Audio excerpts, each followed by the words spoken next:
Ini antara paling ramai orang tak faham, iaitu kata kerja aktif tak transitif. Dia ada 3. Yang pertama, frasa kerja aktif tak transitif tanpa pelengkap. Yang kedua, frasa kerja aktif tak transitif dengan pelengkap. Yang ketiga ialah frasa kerja aktif tak transitif dengan penerang.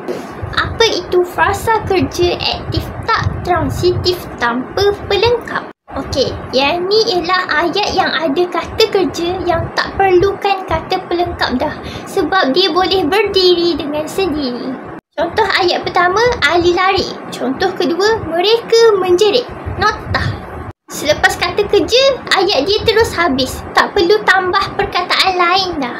Sebab tu dipanggil frasa kerja aktif tak transitif tanpa pelengkap. Dia terus habis ayat tu tanpa pelengkap. Dia tak perlu kata lain untuk lengkapkan maksud dia.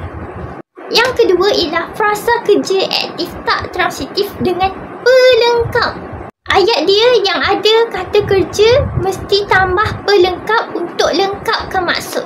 Contohnya, mereka berada di rumah. Contoh kedua, ibu menjadi seorang guru. Okey, kalau tak tambah pelengkap seperti ibu menjadi, ayat tu tak jelas. Tak ada maksud apa yang ibu menjadi. Okey, sebab tu dipanggil ayat ni dengan pelengkap. Dia perlukan pelengkap. Ibu menjadi seorang guru, baru ada maksud dan jelas ayat tu. Macam contoh satu tadi, mereka berada. Berada apa? Macam tak lengkap maksud tu, macam tak jelas apa yang dia nak sampaikan. Okey, jadi mereka berada di rumah. Sebab tu ayat ni perlukan pelengkap. Last sekali ialah frasa kerja aktif tak transitif dengan penerang. Yang ni ayat kata kerja yang boleh tambah penerang. Tambah penerang untuk apa? Untuk maklumat tambahan. Contoh ayat yang pertama, Ali lari dengan pantas.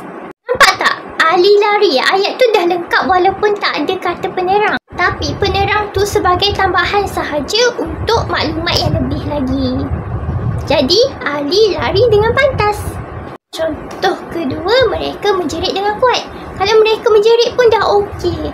Walaupun tak tambah penerang. Okey, bila tambah penerang hanya untuk maklumat yang lebih lagi, jadilah mereka menjerit dengan kuat. Okey, tips cara nak ingat dengan cepat. Tips mudah nak ingat tanpa pelengkap ni ayat dah cukup terus. Dah cukup dah.